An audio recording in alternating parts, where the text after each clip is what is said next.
Netanyahu और Trump जैसे गुंडों को लगाम डालना सिर्फ फील्ड मार्शल आसिफ मुनीर ही जानते हैं। पाकिस्तान की डिप्लोमेसी ने मोदी को मुंह दिखाने के काबिल नहीं छोड़ा। पाकिस्तान की कामयाबी देखकर भारतीय मीडिया में कोहराम। आपका वो जो मुल्ला आसिफ मुनीर है, कहाँ है वो? 3 महीने में 3 बार जाके वो वाशिंगटन बैठ जाता है। Pakistan is the mediator. तुम लोग ना 3 में ना 13 में, फिर भी तुम लोगों ने पाकिस्तान से थप्पड़ खा ली। तो किस तरह से भारत चिंता बनती हुई दिखाई दे रही, क्योंकि चीन मीडिया तो इतना बेशरम और घटिया हो चुका है कि देश का कथित सबसे बड़ा चैनल आज तक अभी 2 घटनाएं उसने ऐसी की मतलब तो नाक काट के या जड़ से पहुंच के उन्होंने हम लोगों का।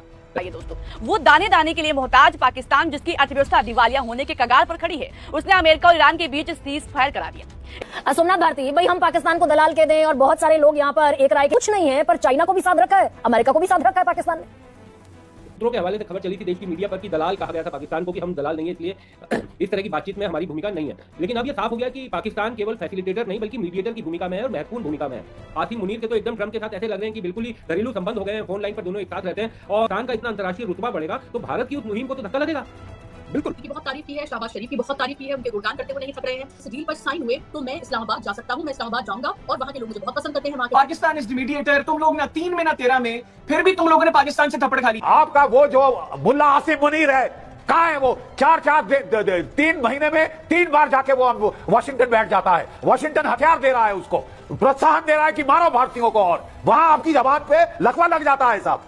Terrorism terrorism terrorism. What about the terrorism that affects India? नहीं ऐसे नहीं। मैं जानता हूं कि वो हमारे में एक कहावत होती है, चढ़ते सूरज को सलाम करो। हमें लग रहा है कि डोनाल्ड ट्रंप अब दुनिया का बेसरताज बादशाह बनेगा। अरे साहब, मैंने बीच में नहीं बोला था आपके, अब आप ही सुन लीजिए शांति से। मैंने बीच में नहीं बोला था terrorism terrorism terrorism. Pakistan terrorism नहीं कर रहा। आपके देश के खिलाफ पाकिस्तान के पास न्यूक्लियर हथियार नहीं है। क्या किया आपने उसके लिए? नहीं, आपके गुस्सा करने आपके गुस्सा आप जो यहाँ पे दावे दे रहे हैं कि ईरान के पास न्यूक्लियर नहीं होना चाहिए, पाकिस्तान के लिए क्या किया आपने?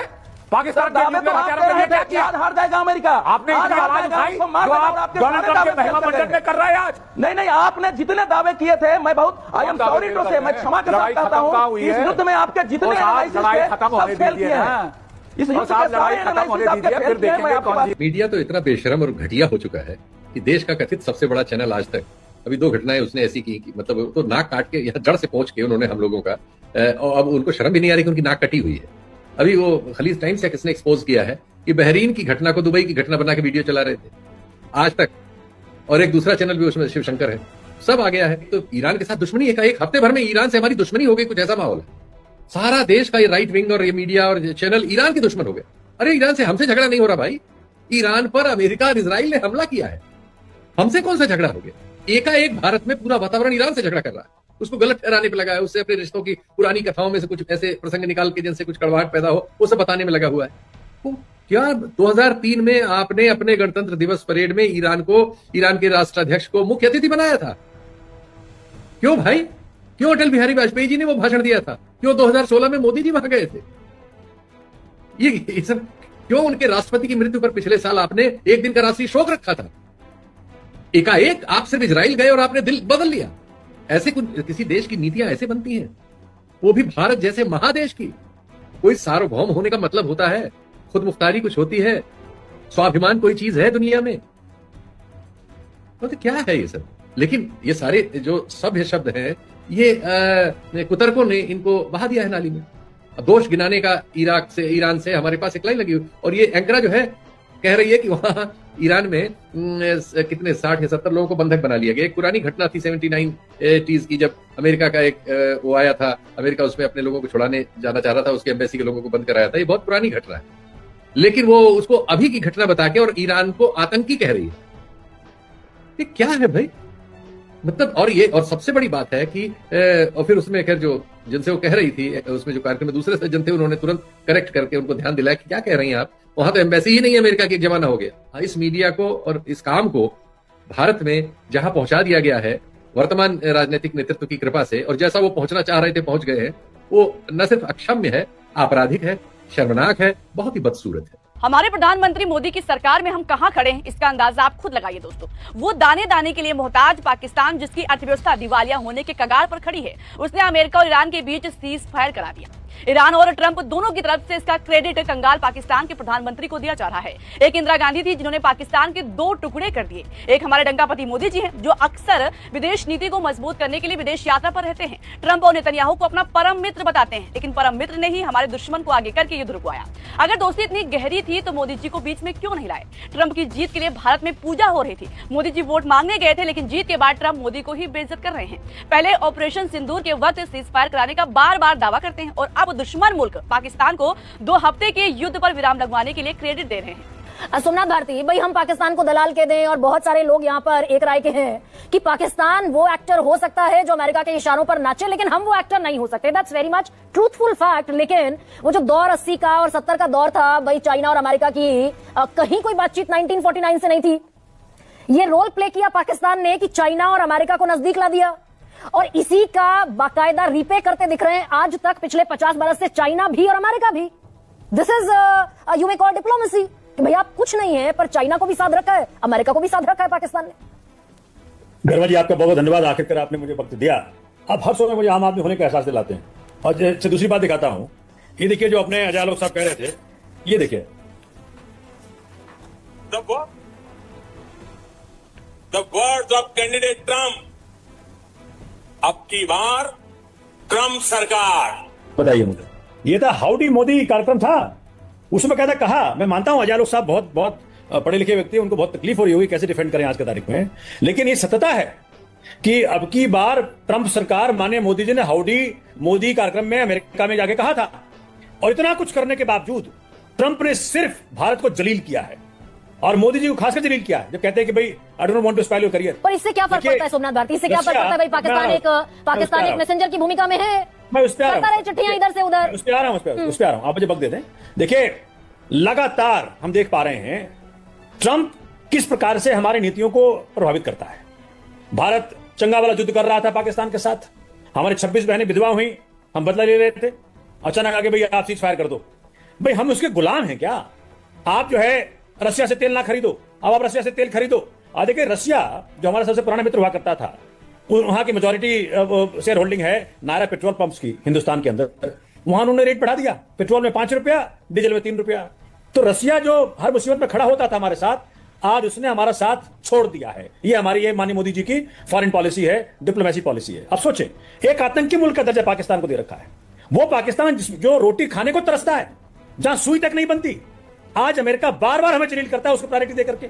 असीम मुनीर को बुला करके उसने जो तवज्जो दी पाकिस्तान को, उससे भारत जलील होता है। तो ये आज से थोड़ी है सर, 1971 की वॉर में खुलकर पाकिस्तान के साथ खड़ा हुआ था अमेरिका जी। लेकिन इंदिरा जी ने क्या कहा था? इंदिरा जी ने कहा था कि mind your business, I will never take your help. याद है आपको? इंदिरा जी ने बकायदा आईना दिखाया था अमेरिका को। लेकिन ट्रंप क्या कर रहे हैं? हर वक्त जलील करते हैं और मोदी चुप बैठे हुए एकदम चुप। अगर ये मीडिएशन नहीं होता, दवा रखी है मोदी जी की, अगर ये मीडिएशन पाकिस्तान की सीक्रेट दवा हुआ है। नहीं, एक सेकंड भाई, ये पाकिस्तान पेशकश कर रहा है, तो क्या हम अपने देश को आश्वस्त कर सकते हैं कि हमारी जब डोनाल्ड ट्रंप से बातचीत हुई तो हमने डोनाल्ड ट्रंप से कहा कि भाई पाकिस्तान आतंकी मुल्क है, इसको कैसे आप अपने देश को होस्ट करने की, अपने देश को होस्ट के तौर पर रिप्रेजेंट करने की इजाजत दे सकते हैं? शर्मा जी, मान लीजिए मेरी बात, आज माननीय मोदी जी के मुंह से अमेरिका या ट्रंप के खिलाफ एक शब्द नहीं निकल सकता, ये समझ लीजिए आप। ये सेंडर हो चुके हैं वहां, क्योंकि इनका अपना कोई ना कोई मसला एब्सटेंट फाइल में फंस रहा है, या इनके दोस्त अदानी का फंस रहा है, कुछ ना कुछ तो फंस रहा है कहीं ना कहीं। और मैंने बार बार कहा, मेरे नेता ने भी कहा है कि अगर माननीय मोदी जी कोई भी सीक्रेट ट्रंप के पास है तो देश हित में, राष्ट्र हित में, भारत हित में रिजाइन कर दे, वो हट जाए सीट से, कोई और संभालेगा देश को। लेकिन भारत को बार बार नीच ना दिखाए ट्रंप, ये बहुत जरूरी है। अगर माननीय मोदी जी देश को प्यार करते हैं तनिक भी कहीं भी, तो आज जरूरी है कि माननीय मोदी जी राष्ट्र हित में रिजाइन कर दें। सूत्रों के हवाले से खबर चली थी देश की मीडिया पर कि दलाल कहा गया था पाकिस्तान को कि हम दलाल नहीं है, इसलिए इस तरह की बातचीत में हमारी भूमिका नहीं है। लेकिन अब यह साफ हो गया कि पाकिस्तान केवल फैसिलिटेटर नहीं बल्कि मीडिएटर की भूमिका में है और महत्वपूर्ण भूमिका में है। तो सर, भारतीय डिप्लोमेसी का क्या होगा सर? एक तरफ अमेरिका के साथ उसके बढ़ते संबंध, और जिस तरीके से आसिम मुनीर के तो एकदम ट्रंप के साथ ऐसे लग रहे हैं कि बिल्कुल ही घरेलू संबंध हो गए हैं, फोन लाइन पर दोनों एक साथ रहते हैं, और तो किस तरह से भारत चिंता बनती हुई दिखाई दे रही है, क्योंकि चीन के करीब भी पाकिस्तान और अमेरिका के करीब भी पाकिस्तान। तो भारतीय डिप्लोमेसी का क्या होगा सर? देखिए विक्रांत, आपने बहुत बड़ा और बहुत बढ़िया सवाल आपने किया है। भारतीय मीडिया पर टिप्पणी नहीं करें तो अच्छा है, क्योंकि उस पर टिप्पणी करेंगे तो हमारे बहुत सारे साथी और दोस्त नाराज हो जाएंगे जो सरकार के एजेंडा सुबह से शाम तक परोसते रहते हैं। देखिए, ये जो पाकिस्तान की जो डिप्लोमेसी है, इस डिप्लोमेसी को हमें समझने की जरूरत है। और जब 2017 में जब ट्रंप अमेरिका के राष्ट्रपति बने थे पहले टर्म में, तो उन्होंने पाकिस्तान को मिलिट्री एड देने से मना कर दिया था।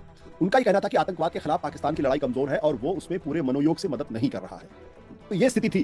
ट्रंप पाकिस्तान के ऊपर अविश्वास कर रहे थे और दूसरे टर्म में वही पाकिस्तान और उनके सेना प्रमुख आज ट्रंप के विश्वस्त बन के सामने आए हैं।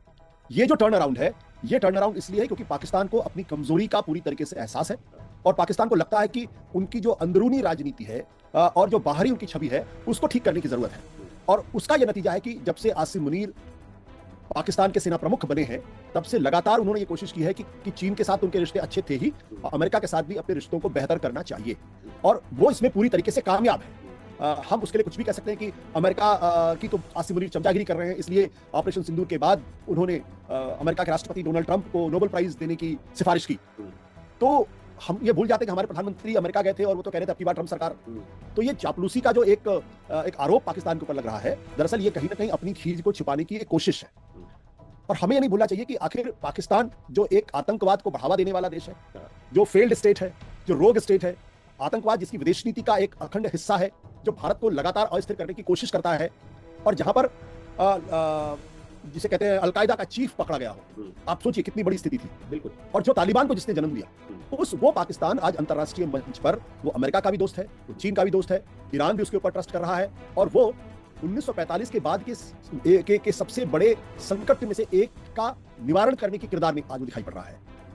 हम इसकी तारीफ करें ना करें, क्योंकि हम भारतीयों की पाकिस्तान को लेके एक अजीब तरीके का पूर्वाग्रह है और हम उस पूर्वाग्रह से सच्चाई को शायद देखना भी नहीं चाहते और आज की जो विचारधारा जो देश के ऊपर है, वो तो बिल्कुल ही उसको बर्दाश्त नहीं कर पा रही है। तो उनके लिए, उनकी विचारधारा के लिए, भारत की सरकार के लिए, जो मौजूदा सरकार है, उसके लिए ये तर्क अच्छा हो सकता है कि पाकिस्तान दलाली कर रहा है। लेकिन अभी कल ही मैंने एक मशहूर पत्रिका पॉलिटिको में जो ऑनलाइन मैगजीन है, उसमें मैंने एक बहुत बड़ा लेख पाकिस्तान के बारे में पढ़ा और जो स्पष्ट तौर पे कह रहा है कि पाकिस्तान की स्टैंडिंग ग्लोबल लेवल पे, अंतर्राष्ट्रीय मंचों पर काफी बढ़ी है। और क्यों नहीं बढ़े?